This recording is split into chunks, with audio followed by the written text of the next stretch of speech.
Critique of Hegel's Philosophy of Right. Karl Marx, 1843. 308. The second section of the estates comprises the fluctuating element in civil society. This element can enter politics only through its deputies. The multiplicity of its members is an external reason for this, but the essential reason is the specific character of this element and its activity. Since these deputies are the deputies of civil society, it follows as a direct consequence that their appointment is made by the society as a society. That is to say, in making the appointment, society is not dispersed into atomic units, collected to perform only a single and temporary act, and kept together for a moment and no longer.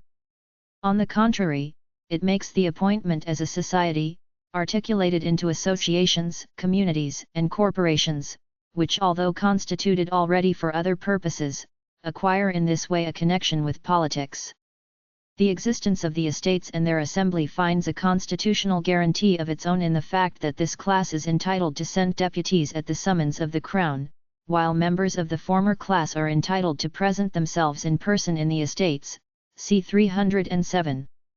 Here we find a new distinction within civil society and the estates, the distinction between a fluctuating element and an immutable element, landed property. This distinction has also been presented as that of space and time, conservative and progressive, etc. On this, see Hegel's previous paragraphs. Incidentally, by means of the corporations, associations, etc., Hegel has made the fluctuating element of society also a stable element. The second distinction consists in the fact that the first element of the estates as developed above, the owners of entailed estates, are, as such, legislators, that legislative power is an attribute of their empirical, personal existence, that they act not as deputies but as themselves, whereas in the second element of the estates election and selection of deputies take place. Hegel gives two reasons why this fluctuating element of civil society can enter the political state, or legislature, only through deputies. Hegel himself calls the first reason, namely, the multiplicity of its members, external, thereby relieving us of the need of giving the same reply.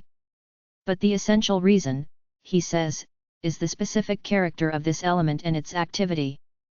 Political occupation and activity are alien to its specific character and activity. Hegel replays his old song about these estates being deputies of civil society. Civil society must make the appointments as a society. Rather, civil society must do this as what it is not, because it is unpolitical society, and is supposed to perform here a political act as something essential to it and arising from it. With that it is dispersed into atomic units, and collected to perform only a single and temporary act, and kept together for a moment and no longer. First of all, its political act is a single and temporary act, and can therefore only appear as such in being carried out. It is an ecstasy, an act of political society which causes a stir, and must also appear as such. Secondly, Hegel was not disturbed by the fact, indeed, he argued its necessity, that civil society materially, merely as a second society deputized by it, separates itself from its civil actuality and establishes itself as what it is not. How can he now formally dispose of this? He thinks that societies, associations, etc., which are constituted already for other purposes, acquire a connection with politics because society in its corporations etc. appoints the deputies. But either they acquire a significance which is not their significance, or their connection as such is political, in which case it does not just acquire the political tinge, as developed above, but rather in it politics acquires its connection. By designating only this part of the estates as that of the deputy, Hegel has unwittingly stated the nature of the two chambers, at the point where they actually have the relationship to one another he indicated. The chamber of deputies and the chamber of peers, or whatever they be called, are not, in the present case, different instances of the same principle, but derive from two essentially different principles and social positions. Here the Chamber of Deputies is the political constitution of civil society in the modern sense, while the Chamber of Peers is the political constitution of civil society in the sense proper to the estates. The Chamber of Peers and the Chamber of Deputies are opposed here as the estate and the political representation of civil society. The one is the existing estate principle of civil society, the other is the actualization of civil society's abstract political existence. It is obvious, therefore, that the latter cannot come into existence again as the representation of the estates, corporations, etc., for it simply does not represent civil society's existence qua estate, but rather its political existence. It is further obvious, then, that only the estate element of civil society, i.e., sovereign landed property or the hereditary nobility, is seated in the former chamber, for it is not one estate among others. Rather, the estate principle of civil society as an actually social, and thus political, principle now exists only in that one element. It is the estate. Civil society, then, has in the Chamber of the Estates the representative of its medieval existence, and in the Chamber of Deputies the representative of its political, modern, existence. The only advance beyond the Middle Ages consists in the fact that estate politics has been reduced to a particular political existence alongside the politics of citizenship. The empirical political existence Hegel has in mind, England, has, therefore, a meaning entirely other than the one he imputes to it. The French Constitution also constitutes an advance in this regard. To be sure, it has reduced the Chamber of Peers to a pure nullity, but within the principle of constitutional kingship as Hegel has pretended to develop it, this chamber can by its very nature be merely an empty vanity, the fiction of a harmony between the sovereign and civil society, or of the legislature or political state with itself, and a fiction, moreover, which has the form of a particular and thereby once more opposed existence. The French have allowed the peers to retain life tenure in order to express their independence from both the regime and the people. But they did away with the medieval expression, hereditariness. Their advance consists in their no longer allowing the Chamber of Peers to proceed from actual civil society, but in creating it in abstraction from civil society. They have the choice of peers proceed from the existing political state, from the sovereign, without binding him to any other civil quality. In this constitution the honor of being a peer actually constitutes a class in civil society which is purely political, created from the standpoint of the abstraction of the political state, but it appears to be more a political decoration than an actual class endowed with particular rights. During the Restoration the Chamber of Peers was a reminiscence, while the Chamber of Peers resulting from the July Revolution is an actual creature of constitutional monarchy. Since in modern times the idea of the state could appear only in the abstraction of the merely political state, or in the abstraction of civil society from itself and its actual condition, it is to the credit of the French that they have marked and produced this abstract actuality, and thereby have produced the political principle itself. The abstraction for which they are blamed is, then, a genuine consequence and product of a patriotism rediscovered, to be sure, only in an opposition, but in a necessary opposition. The merit of the French in this regard, then, is to have established the Chamber of Peers as the unique product of the political state, or in general, to have made the political principle in its uniqueness the determining and effective factor. Hegel also remarks that in the deputation, as he constructs it, the existence of the estates and their assembly finds a constitutional guarantee of its own in the fact that the corporations etc. are entitled to send deputies. Thus, the guarantee of the existence of the estates assembly, their truly primitive existence, becomes the privilege of the corporations etc. With this, Hegel reverts completely to the medieval standpoint and has abandoned entirely his abstraction of the political state as the sphere of the state as state, the actually existing universal.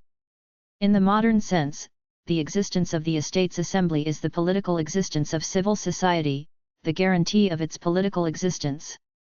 To question the existence of the estates assembly is to question the existence of the state. Whereas patriotism, the essence of the legislature, finds its guarantee in independent private property according to Hegel, so the existence of the legislature finds its guarantee in the privileges of the corporations. But the one element in the estates is much more the political privilege of civil society, or its privilege of being political. Therefore, that element can never be the privilege of a particular civil mode of civil society's existence, and can still less find its guarantee in that mode, because it is supposed to be, rather, the universal guarantee. Thus Hegel is everywhere reduced to giving the political state a precarious actuality in a relationship of dependence upon another, rather than describing it as the highest, completely existing actuality of social existence. He is reduced to having it find its true existence in the other sphere rather than describing it as the true existence of the other sphere. The political state everywhere needs the guarantee of spheres lying outside it. It is not actualized power, but supported impotence. It is not the power over these supports, but the power of the support. The support is the seat of power. What kind of lofty existent is it whose existence needs a guarantee outside itself, and which is supposed to be at the same time the universal existence, and thus the actual guarantee, of this very guarantee? In general, in his development of the legislature, Hegel everywhere retreats from the philosophical standpoint to that other standpoint which fails to examine the matter in its own terms. If the existence of the estates requires a guarantee, then they are not an actual, but merely a fictitious political existence. In constitutional states, the guarantee for the existence of the estates is the law. Thus, their existence is a legal existence, dependent on the universal nature of the state and not on the power or impotence of individual corporations or associations. Their existence is the actuality of the state as an association. It is precisely here that the corporations, etc., the particular spheres of civil society, should receive their universal existence for the first time. Again, Hegel anticipates this universal existence as the privilege and the existence of these particular spheres. Political right as the right of corporations etc. completely contradicts political right as political, i.e., as the right of the state and of citizenship, for political right precisely should not be the right of this existence as a particular existence, not right as this particular existence. Before we proceed to the category of election as the political act by which civil society decides upon its political choice, let us examine some additional statements from the remark to this paragraph. To hold that every single person should share in deliberating and deciding on political matters of general concern on the ground that all individuals are members of the state, that its concerns are their concerns, and that it is their right that what is done should be done with their knowledge and volition, is tantamount to a proposal to put the democratic element without any rational form into the organism of the state, although it is only in virtue of the possession of such a form that the state is an organism at all. This idea comes readily to mind because it does not go beyond the abstraction of being a member of the state. And it is superficial thinking which clings to abstractions. 308. First of all, Hegel calls being a member of the state an abstraction, although according to the idea, and therefore the intention of his own doctrinal development, it is the highest and most concrete social determination of the legal person, of the member of the state. To stop at the abstraction of being a member of the state and to conceive of individuals in terms of this abstraction does not therefore seem to be just superficial thinking which clings to abstractions. That the abstraction of being a member of the state is really an abstraction is not, however, the fault of this thinking but of Hegel's line of argument and actual modern conditions, which presuppose the separation of actual life from political life and make the political quality an abstraction of actual participation in the state. According to Hegel, the direct participation of all in deliberating and deciding on political matters of general concern admits the democratic element without any rational form into the organism of the state, although it is only in virtue of the possession of such a form that the state is an organism at all. That is to say, the democratic element can be admitted only as a formal element in a state organism that is merely a formalism of the state. The democratic element should be, rather, the actual element that acquires its rational form in the whole organism of the state. If the democratic element enters the state organism or state formalism as a particular element, then the rational form of its existence means a drill, an accommodation, a form, in which it does not exhibit what is characteristic of its essence. In other words, it would enter the state organism merely as a formal principle. We have already pointed out that Hegel develops merely a state formalism.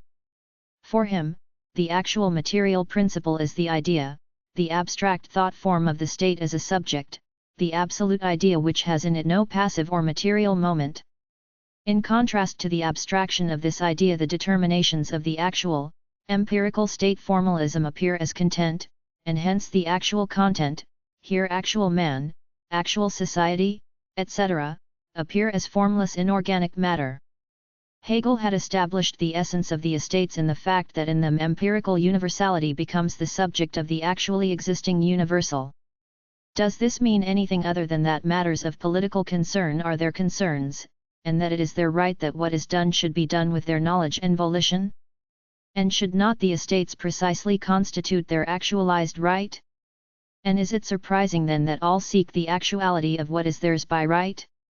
To hold that every single person should share in deliberating and deciding on political matters of general concern. In a really rational state, one could answer, not every single person should share in deliberating and deciding on political matters of general concern, because the individuals share in deliberating and deciding on matters of general concern as the all, that is to say, within and as members of the society. Not all individually, but the individuals as all. Hegel presents himself with the dilemma: either civil society, the many, the multitude, shares through deputies in deliberating and deciding on political matters of general concern, or all as individuals do this. This is no opposition of essence, as Hegel subsequently tries to present it, but of existence, and indeed of the most external existence, quantity. Thus, the basis which Hegel himself designated as external, the multiplicity of members, remains the best reason against the direct participation of all. The question of whether civil society should participate in the legislature either by entering it through deputies or by the direct participation of all as individuals is itself a question within the abstraction of the political state or within the abstract political state. It is an abstract political question. It is in both cases, as Hegel himself has developed this, the political significance of empirical universality. In its proper form, the opposition is this: the individuals participate as all, or the individuals participate as a few, as not all.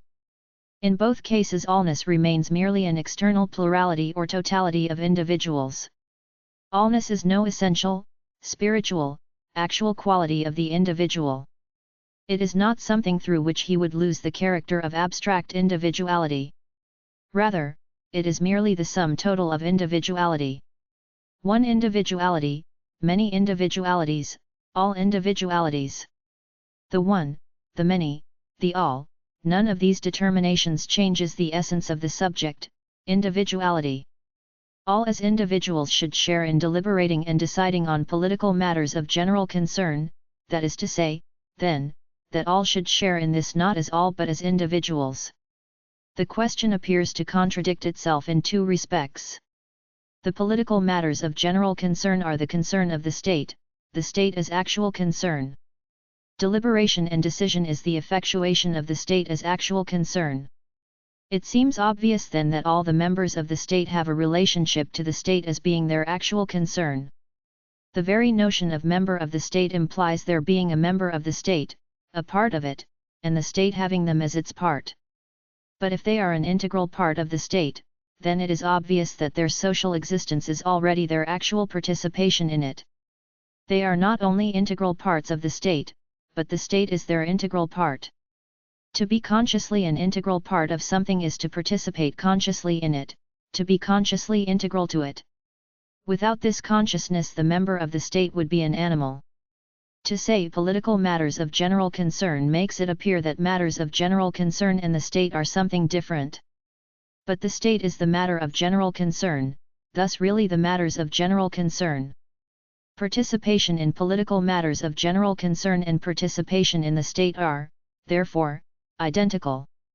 It is a tautology to say that a member of the state, a part of the state, participates in the state, and that this participation can appear only as deliberation or decision, or related forms, and thus that every member of the state shares in deliberating and deciding, if these functions are taken to be the functions of actual participation in the state, the political matters of general concern. If we are talking about actual members of the state, then this participation cannot be regarded as a should, otherwise we would be talking about subjects who should be and want to be members of the state, but actually are not. On the other hand, if we are talking about definite concerns, about single political acts, then it is again obvious that not all as individuals accomplish them.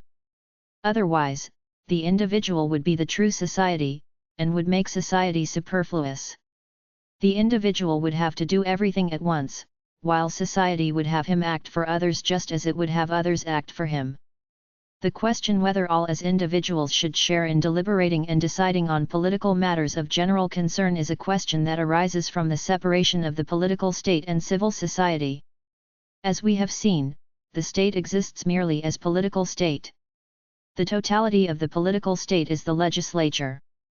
To participate in the legislature is thus to participate in the political state and to prove and actualize one's existence as member of the political state, as member of the state. That all as individuals want to participate integrally in the legislature is nothing but the will of all to be actual, active, members of the state, or to give themselves a political existence, or to prove their existence as political and to effect it as such. We have further seen that the estates are civil society as legislature, that they are its political existence. The fact, therefore, that civil society invades the sphere of legislative power en masse, and where possible totally, that actual civil society wishes to substitute itself for the fictional civil society of the legislature, is nothing but the drive of civil society to give itself political existence, or to make political existence its actual existence. The drive of civil society to transform itself into political society, or to make political society into the actual society, shows itself as the drive for the most fully possible universal participation in legislative power. Here, quantity is not without importance. If the augmentation of the estates is a physical and intellectual augmentation of one of the hostile forces, and we have seen that the various elements of the legislature oppose one another as hostile forces, then the question of whether all as individuals are members of the legislature or whether they should enter the legislature through deputies is the placing in question of the representative principle within the representative principle, i.e., within that fundamental conception of the political state which exists in constitutional monarchy. 1. The notion that the legislature is the totality of the political state is a notion of the abstraction of the political state. Because this one act is the sole political act of civil society, all should participate and want to participate in it at once. 2. All as individuals. In the estates, legislative activity is not regarded as social, as a function of society, but rather as the act wherein the individuals first assume an actually and consciously social function, that is, a political function. Here the legislature is no derivative, no function of society, but simply its formation. This formation into a legislative power requires that all members of civil society regard themselves as individuals, that they actually face one another as individuals. The abstraction of being a member of the state is their abstract definition, a definition that is not actualized in the actuality of their life. There are two possibilities here: either the separation of the political state and civil society actually obtains, or civil society is actual political society. In the first case, it is impossible that all as individuals participate in the legislature, for the political state is an existent which is separated from civil society. On the one hand, civil society would abandon itself as such if all its members were legislators; on the other hand, the political state which stands over against it can tolerate it only if it has a form suitable to the standards of the state. In other words, the participation of civil society in the political state through deputies is precisely the expression of their separation and merely dualistic unity. Given the second case, i.e., that civil society is actual political society, it is nonsense to make a claim which has resulted precisely from a notion of the political state as an existence separated from civil society, from the theological notion of the political state. In this situation, legislative power altogether loses the meaning of representative power. Here, the legislature is a representation in the same sense in which every function is representative. For example, the shoemaker is my representative in so far as he fulfills a social need, just as every definite social activity, because it is a species activity, represents only the species, that is to say, it represents a determination of my own essence the way every man is the representative of the other. Here, he is representative not by virtue of something other than himself which he represents, but by virtue of what he is and does. Legislative power is sought not for the sake of its content, but for the sake of its formal political significance. For example, executive power, in and for itself, has to be the object of popular desire much more than legislative power, which is the metaphysical political function. The legislative function is the will, not in its practical but in its theoretical energy. Here, the will should not preempt the law, rather, the actual law is to be discovered and formulated. Out of this divided nature of the legislature, i.e., its nature as actual law-giving function and at the same time representative, abstract political function, stems a peculiarity which is especially prevalent in France, the land of political culture. We always find two things in the executive, the actual deed and the state's reason for this deed, as another actual consciousness, which in its total organization is the bureaucracy. The actual content of legislative power, so long as the prevailing special interests do not come into significant conflict with the objectum quaestionis, is treated very much apart, as a matter of secondary importance. A question attracts particular attention only when it becomes political, that is to say, either when it can be tied to a ministerial question, and thus becomes a question of the power of the legislature over the executive, or when it is a matter of rights in general, which are connected with the political formalism. How come this phenomenon? Because the legislature is at the same time the representation of civil society's political existence, because in general the political nature of a question consists in its relationship to the various powers of the political state, and finally, because the legislature represents political consciousness, which can manifest itself as political only in conflict with the executive. There is the essential demand that every social need, law, etc., be investigated and identified politically, that is to say, determined by the whole of the state in its social sense.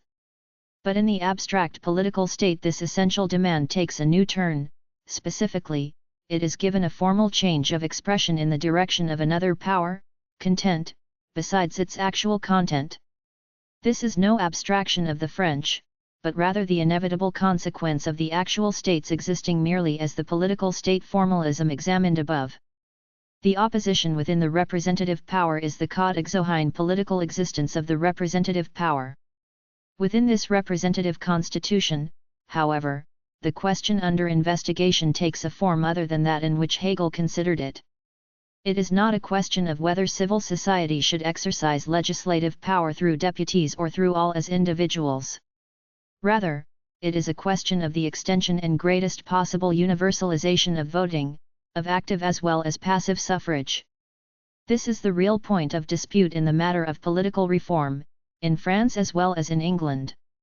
Voting is not considered philosophically, that is, not in terms of its proper nature, if it is considered in relation to the Crown or the executive. The vote is the actual relation of actual civil society to the civil society of the legislature, to the representative element. In other words, the vote is the immediate, the direct, the existing and not simply imagined relation of civil society to the political state. It therefore goes without saying that the vote is the chief political interest of actual civil society. In unrestricted suffrage, both active and passive, civil society has actually raised itself for the first time to an abstraction of itself, to political existence as its true universal and essential existence. But the full achievement of this abstraction is at once also the Transzendenzaufhebung of the abstraction. In actually establishing its political existence as its true existence, civil society has simultaneously established its civil existence, in distinction from its political existence, as inessential. And with the one separated, the other, its opposite, falls.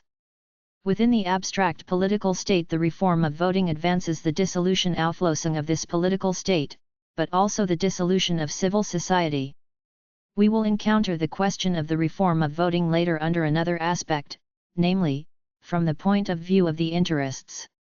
We will also discuss later the other conflicts which arise from the twofold character of the legislature, being at one time the delegate, mandatory of civil society, at another time on the contrary primarily the political existence of civil society and a specific existent within the political formalism of the state.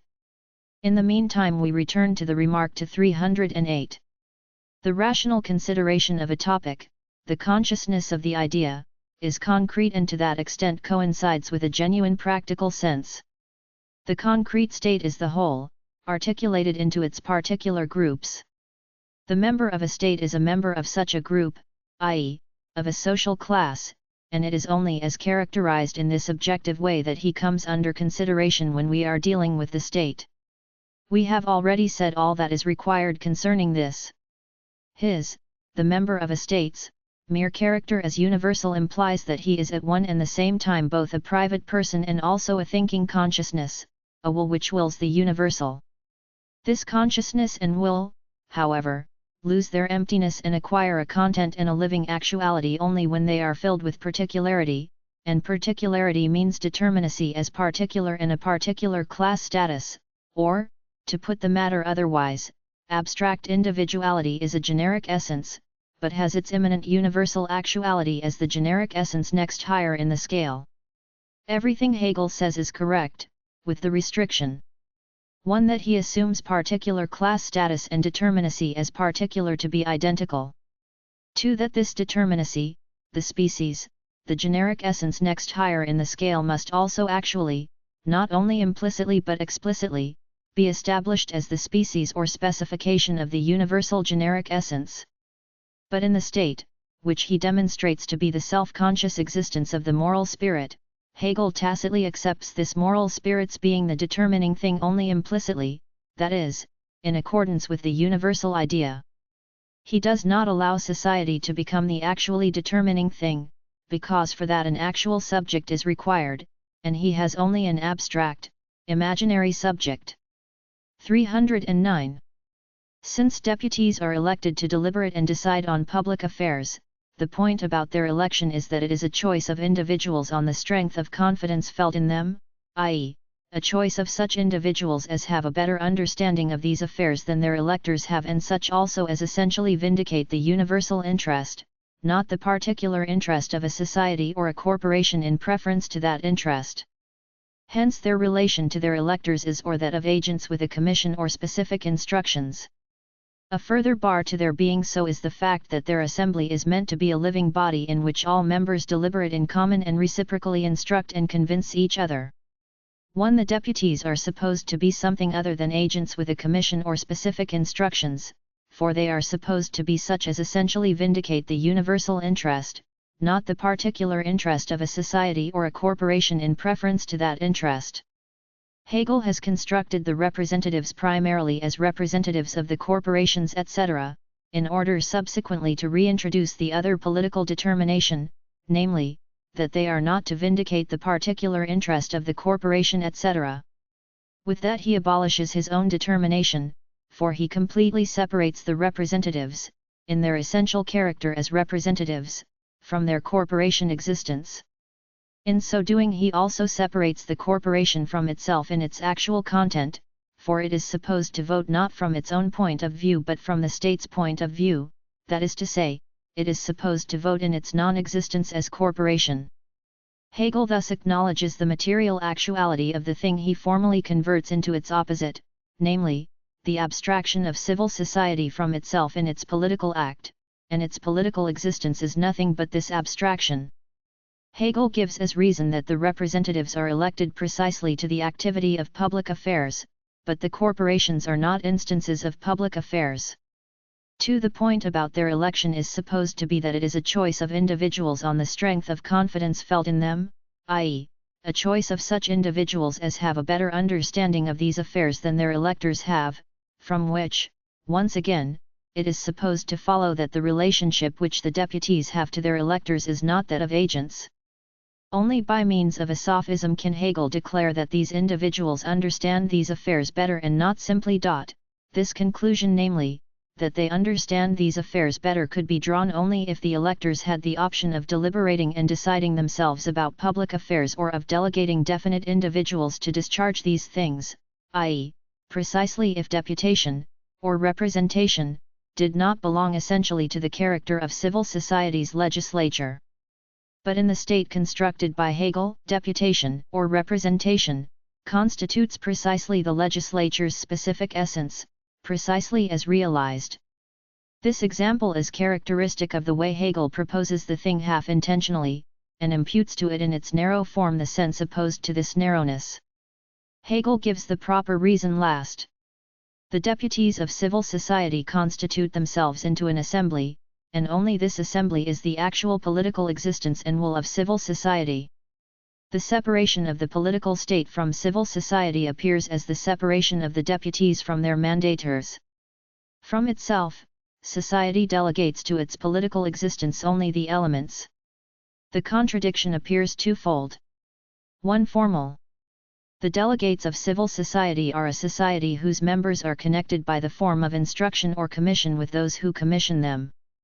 They are formally commissioned, but once they are actual they are no longer commissioned. They are supposed to be delegates, and they are not. 2. Material. This is in regard to the interests. We will come back to this point later. Here, we find the opposite of the formal contradiction. The delegates are commissioned to be representatives of public affairs, but they really represent particular affairs. What is significant is that Hegel here designates trust as the substance of election, as the substantial relation between electors and deputies. Trust is a personal relationship. Concerning this, it says further in the addition to 309. Representation is grounded on trust, but trusting another is something different from giving my vote myself in my own personal capacity. Hence majority voting runs counter to the principle that I should be personally present in anything which is to be obligatory on me. We have confidence in a man when we take him to be a man of discretion who will manage our affairs conscientiously and to the best of his knowledge, just as if they were his own. 310. The guarantee that deputies will have the qualifications and disposition that accord with this end, since independent means attains its right in the first section of the Estates, is to be found so far as the second section is concerned, the section drawn from the fluctuating and changeable element in civil society, above all in the knowledge of the organization and interests of the state and civil society, the temperament and the skill which a deputy acquires as a result of the actual transaction of business in managerial or official positions, and then evinces in his actions. As a result, he also acquires and develops a managerial and political sense, tested by his experience, and this is a further guarantee of his suitability as a deputy.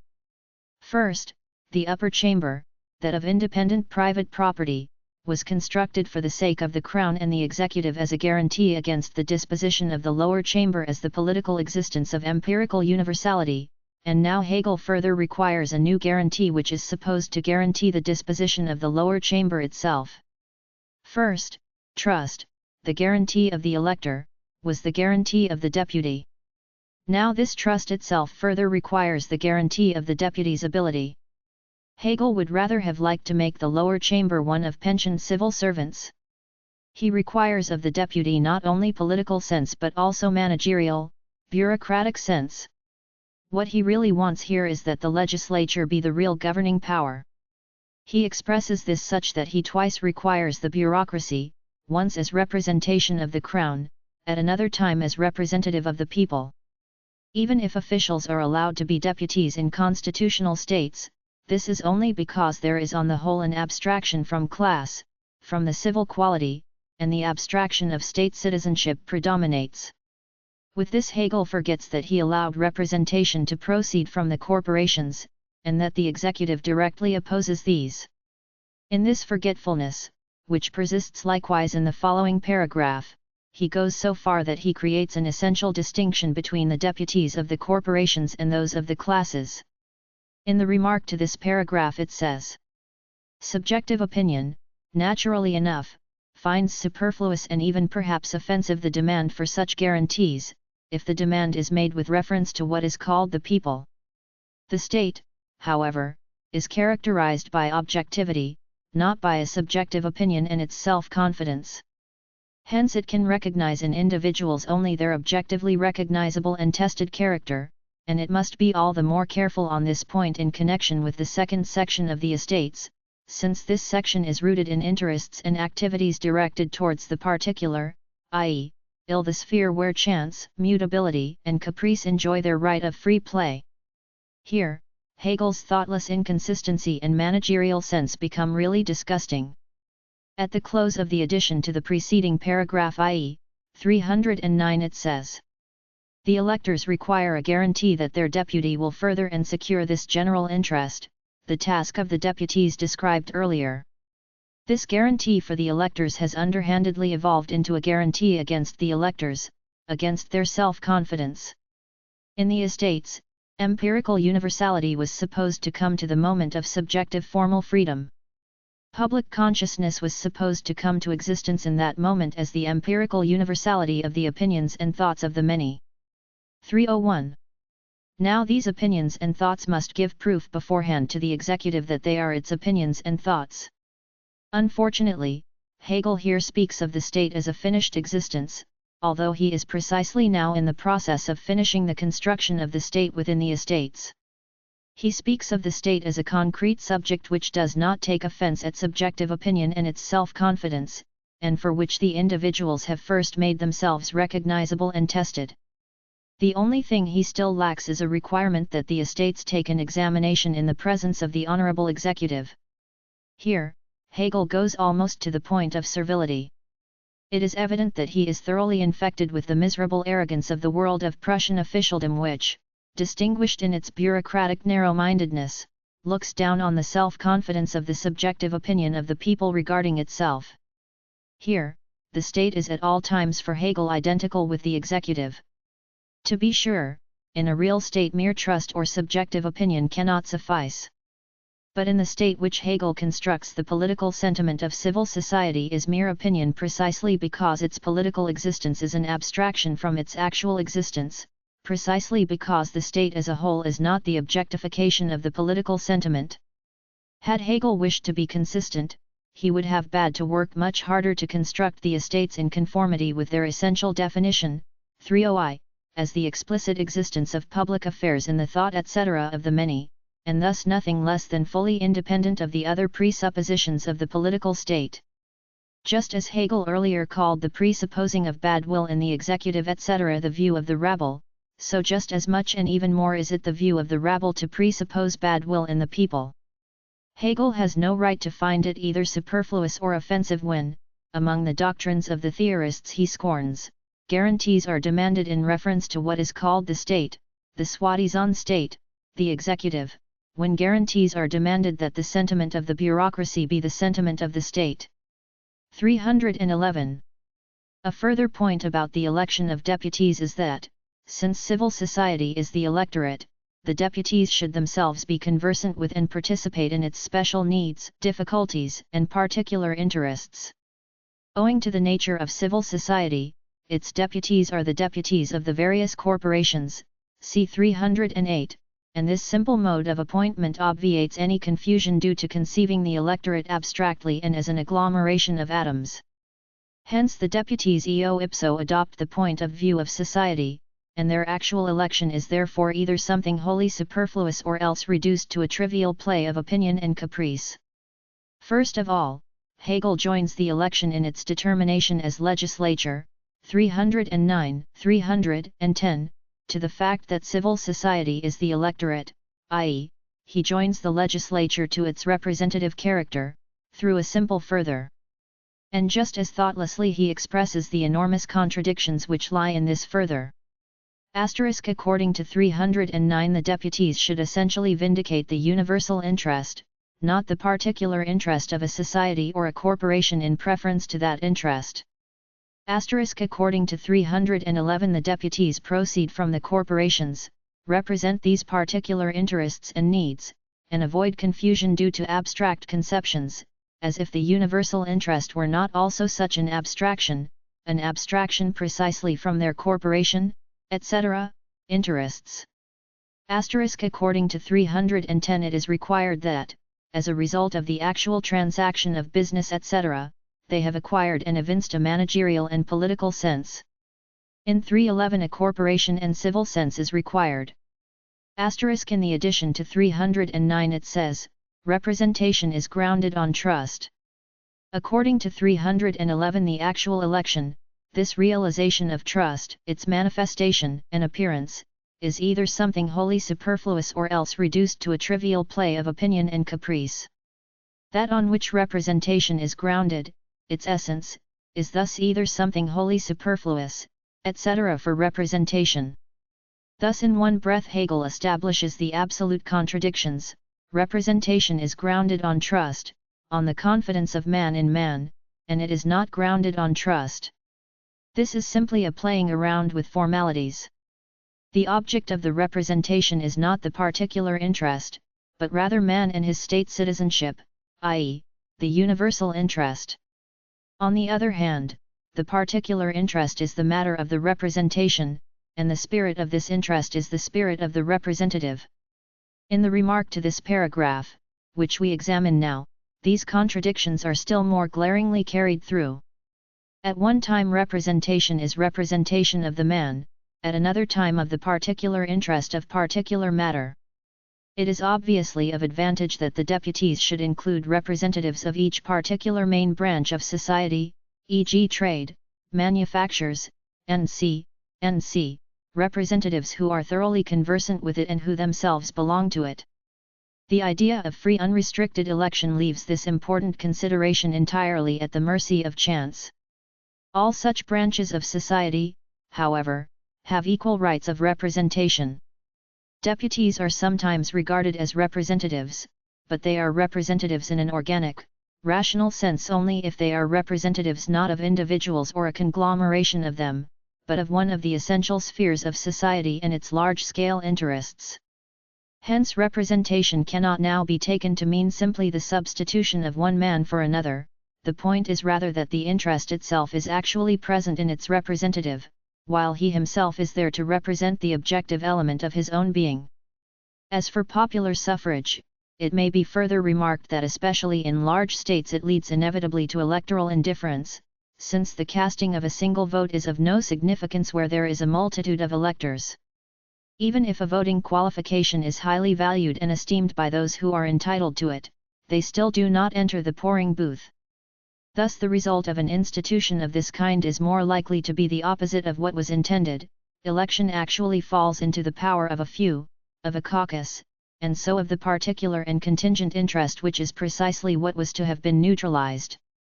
Both 312 and 313 are taken care of by our earlier comments, and are worth no special discussion. So we simply put them down as is. 312. Each class in the estates, c. 305-8, contributes something peculiarly its own to the work of deliberation. Further, one moment in the class element has in the sphere of politics the special function of mediation between two existing things. Hence this moment must likewise acquire a separate existence of its own. For this reason the assembly of the estates is divided into two houses. O Jerem. 313. This division, by providing chambers of the first and second instance, is a sure guarantee for ripeness of decision, and it obviates the accidental character which a snap division has and which a numerical majority may acquire.